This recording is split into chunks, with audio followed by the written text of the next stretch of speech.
Un saludo cordial en este día. Me presento, mi nombre es Heidi Lorena Rodríguez y mi grupo está compuesto por Sandra González y Hasblady Arevalo. Somos del primer cuatrimestre de Neuropsicología de la Educación. Ahora vamos a compartir con ustedes nuestro video correspondiente a la actividad número 1 de Anatomía y Fisiología del Sistema Nervioso, llamada Principales estructuras del Sistema Nervioso Central. Ahora hablaremos sobre la simetría del sistema nervioso. El sistema nervioso está construido con una simetría bilateral. Se puede esto observar mejor en el cerebro y el cerebelo, los cuales se organizan en hemisferios, llamados hemisferio derecho y hemisferio izquierdo. Los hemisferios poseen una estructura similar. Debemos entender que el sistema nervioso central, o abreviado en sus siglas SNC, es el instrumento más complejo y elegante que existe. Nos ayuda a interpretar la información sensorial, así como dicta el comportamiento motriz junto con la lógica. Las acciones del sistema nervioso pueden pensarse como una red compleja y dinámica de computadoras entrelazadas. Bien, el sistema nervioso central tiene dos principales divisiones. Entiéndase la primera como la anatomía, donde el sistema nervioso central incluye un encéfalo y la médula espinal. Ambos están cubiertos por hueso y los protege unas capas protectoras llamadas meninges, junto con espacios llenos de líquido. También podemos encontrar el sistema nervioso periférico, o abreviado en sus siglas SNP, el cual está formado por los nervios craneales y espinales. Luego hablamos de la segunda división. Esta es la de la fisiología, donde se evidencian dos subsistemas. Primero, el sistema nervioso somático, que son estructuras que se encargan de transmitir impulsos sensitivos y motores, como lo es los músculos, la piel y la membrana mucosa. Y la segunda subdivisión es el sistema nervioso autónomo o visceral, el cual da control a las actividades de los músculos lisos y glándulas de los órganos internos, los vasos sanguíneos, y también envía información sensorial al encéfalo. Representación cruzada. Esta significa la decusación y representación cruzada, que es el modo en cómo el lado derecho del cerebro recibe la información y controla el funcionamiento motor relacionado con el lado izquierdo del mundo.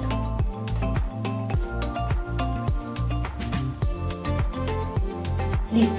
Ahora hablaremos de una organización general que tiene nuestro sistema nervioso central, la cual consiste en el encéfalo, que es hueco y tiene un sistema de espacios llamados ventrículos, y una médula espinal extendida, ¿sí?, que tiene un canal estrecho lleno de líquido cefalorraquídeo.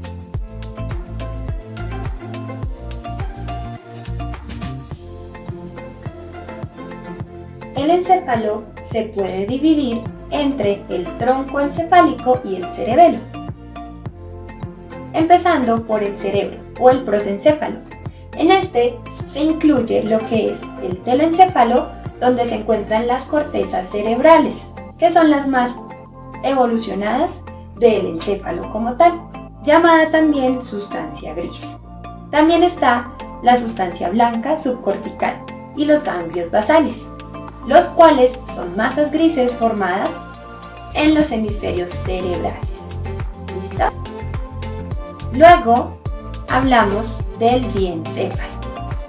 El diencéfalo tiene como divisiones el tálamo y el hipotálamo. Pasamos ahora a la formación del tronco encefálico.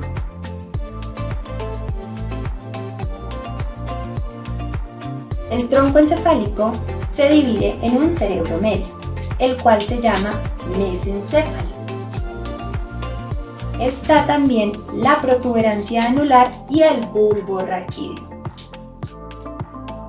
El cerebelo tiene el vermis y los dos lóbulos laterales. Entonces acá podemos observar el mesencéfalo, nuestro puente, y por último tenemos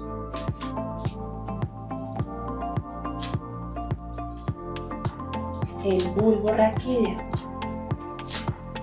Para allá estar en la médula espinal.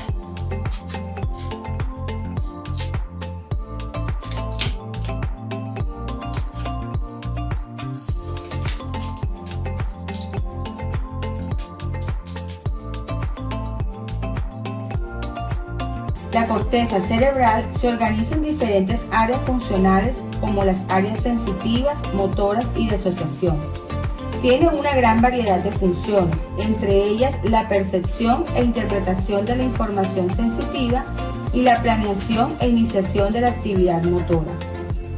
Hoy tratamos de arrojar un poquito más de luz a esta parte de nuestra anatomía y profundizar en las funciones fisiológicas de tres áreas concretas: Wernicke, Broca y de asociación límbica. Los estudios realizados con seres humanos han demostrado que las diversas áreas de la corteza cerebral cumplen funciones independientes. El área de Wernicke es el área principal para la comprensión del lenguaje. Por lo tanto, es la región más importante de todo el cerebro para las funciones intelectuales superiores. Y esta se ubica detrás de la corteza auditiva primaria, en la parte posterior de la circunvalación superior del lóbulo temporal. El área de Broca, en esta área, proporciona los circuitos nerviosos para la formación de palabras. Esta se encuentra situada en la corteza prefrontal, posterolateral y en la parte en el área premotora. Es aquí donde se ponen en marcha y donde se ejecutan los planes y los patrones motores para la expresión de cada palabra o incluso de frases cortas. Y por último tenemos el área de asociación límbica. Esta se ocupa sobre todo del comportamiento, las emociones y la motivación. La corteza límbica forma parte de un todo mucho más amplio, el sistema límbico, que abarca una compleja serie de estructuras neuronales en las regiones basales medias del encéfalo. Este sistema proporciona la mayoría de los impulsos emocionales para activar así otras áreas del encéfalo e incluso suministra el estímulo encargado de motivar el propio proceso del aprendizaje. Vamos a hablar del tálamo. El tálamo es una masa grande ovoide que contiene sustancia gris. Está localizado en la zona medial de los hemisferios cerebrales. Cada hemisferio cerebral tiene una porción del tálamo. El tálamo se divide en varios núcleos. Su extremo posterior, grande, el pulvinar, va sobre el tubérculo talámico y el tálamo rostral contiene el tubérculo talámico anterior. La lámina medular interna es una hoja vertical de sustancia blanca que divide la sustancia gris del tálamo en sus porciones lateral, medial y anterior. El tálamo tiene 5 tipos de núcleos. Grupo nuclear anterior. Recibe fibras de los cuerpos mamilares a través del tracto talámico y se proyectan a la corteza cingulada del cerebro. Núcleos de la línea media. Conectan el hipotálamo y la sustancia gris periconductual central. Núcleos mediales. Incluyen la mayoría de la sustancia gris medial a los núcleos intralaminares. Envían proyecciones a la corteza frontal. Masa nuclear lateral. Conforma gran parte del tálamo anterior el pulvinar entre las láminas medulares internas y externas. El grupo ventral posterior se divide en dos. Envía información a través de la cápsula interna a la corteza sensorial del hemisferio cerebral. Núcleo ventral posterolateral retransmite los impulsos sensoriales del cuerpo. Núcleo ventral posterior-medial retransmite los mensajes sensoriales provenientes del rostro. Núcleos posteriores: corteza parietal y temporal. Núcleo geniculado medial proyecta las fibras a través de la radiación acústica a la corteza temporal. Núcleo cingulado lateral recibe la mayoría de las fibras del tracto óptico y envía proyecciones a través de la Núcleo geniculado lateral recibe la mayoría de las fibras del tracto óptico y envía proyecciones a la corteza visual. El tálamo también tiene funciones. El tálamo se puede dividir en 5 grupos nucleares funcionales: sensorial, motor, límbico, multimodal, intralaminar. Los sensoriales retransmiten y modifican las señales sensoriales del cuerpo, el rostro, la retina, cóclea y receptores del gusto. Motor: transmite la información motora del cerebelo y globo pálido a la corteza motora precentral.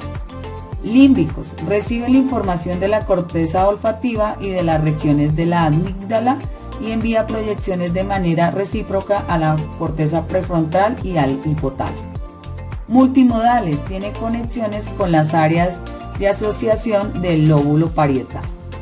Intralaminar: no se conoce a detalle, pero se ha demostrado una interacción con las áreas motoras corticales, el núcleo caudado, el putamen y el cerebelo.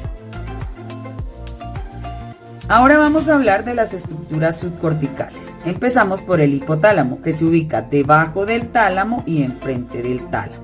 El hipotálamo cumple con varias funciones, como es la autónoma, la apetitiva y la reguladora. Puede dividirse en la región isquemática, que incluye la lámina terminal, el hipotálamo central, que incluye el tuber cinereum, el infundíbulo es el tallo que conecta la hipófisis con el hipotálamo, la porción posterior del área mamilar. Los lados derecho e izquierdo del tálamo tienen un área hipotalámica medial que contiene muchos núcleos y un área hipotalámica lateral que contienen sistemas de fibras. Núcleos talámicos mediales: cada mitad del hipotálamo puede dividirse en 3 partes: porción supraóptica, parte anterior y más lejana. Se encuentran los núcleos supraópticos, supraesquemáticos y paraventricular.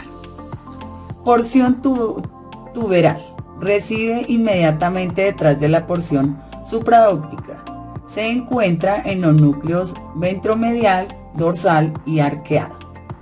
Porción mamilar: posterior, más lejana. Se encuentra el núcleo posterior y varios núcleos mamilares. Área preóptica: es una región localizada anterior al hipotálamo entre el quiasma óptico y la comisura anterior. Las conexiones aferentes del hipotálamo reciben información de las estructuras límbicas, tálamo y cortezas aferentes viscerales del hipotálamo. Los tractos eferentes del hipotálamo incluyen el tracto hipotalámico hipocifario, que va desde los núcleos supraópticos y paraventricular a la neurohipófisis.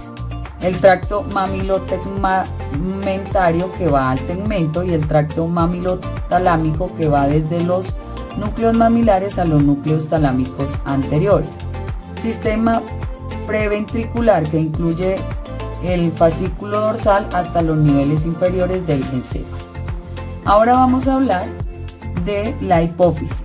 La hipófisis tiene 2 lóbulos principales: la hipófisis posterior, la neurohipófisis, y la hipófisis anterior, adenohipófisis. La oxitocina y la vasopresina se liberan de terminales axonales en la hipófisis posterior. Por un grupo de hormonas pseudopofisarias controlan la secreción de las hormonas de la hipófisis anterior. Ahora vamos a hablar de las funciones del hipotálamo. Las funciones del hipotálamo son la alimentación, que se dividen en dos: la anorexia, pérdida del apetito, y la obesidad, exceso de la ingesta. La función autónoma de las áreas posterolateral y dorsomedial del hipotálamo funcionan como una región de activación simpática, en tanto un área anterior funciona como una región de activación parasimpática. Temperatura corporal la regula el equilibrio del agua en nuestro cuerpo. La función de la hipófisis anterior, el hipotálamo ejerce una influencia directa en las secreciones de la hipófisis al liberar o inhibir hormonas desde el modo regular muchas funciones endocrinas: reproducción, crecimiento, conducta sexual. Regula también el ritmo cardíaco, la expresión de las emociones. El hipotálamo participa en la expresión de la ira, el temor, aversión de conducta sexual y placer. Ahora vamos a hablar del subtálamo. El subtálamo es una estructura compleja vinculada a la gestión del movimiento corporal, que cuenta con gran multitud de conexiones con las diferentes regiones cerebrales, como por ejemplo la sustancia negra y los núcleos rojos, si bien algunas de sus conexiones más importantes son con el globo. La amígdala. La amígdala regula la conducta sexual, la relación directa con la agresividad, la gestión del miedo, el elemento fundamental del aprendizaje emocional, la memoria emocional. Participa en el control de la vigilia y el sueño, forma parte de los procesos de excitación y atención. El límbico, que está conformado por diferentes estructuras cerebrales, está íntimamente relacionado con la parte emocional, por eso también se llama el cerebro emocional. El sistema límbico es un conjunto de estructuras que se encuentran por encima y alrededor del tálamo y justo debajo de la corteza. Incluye el hipotálamo, la amígdala y el cerebelo. El cerebelo controla el control motor, regula el tono muscular, mantiene la postura corporal y el equilibrio, la percepción visoespacial, los procesos de aprendizaje motor, la fluidez del lenguaje. Su principal función integra las vías sensitivas y las vías motoras.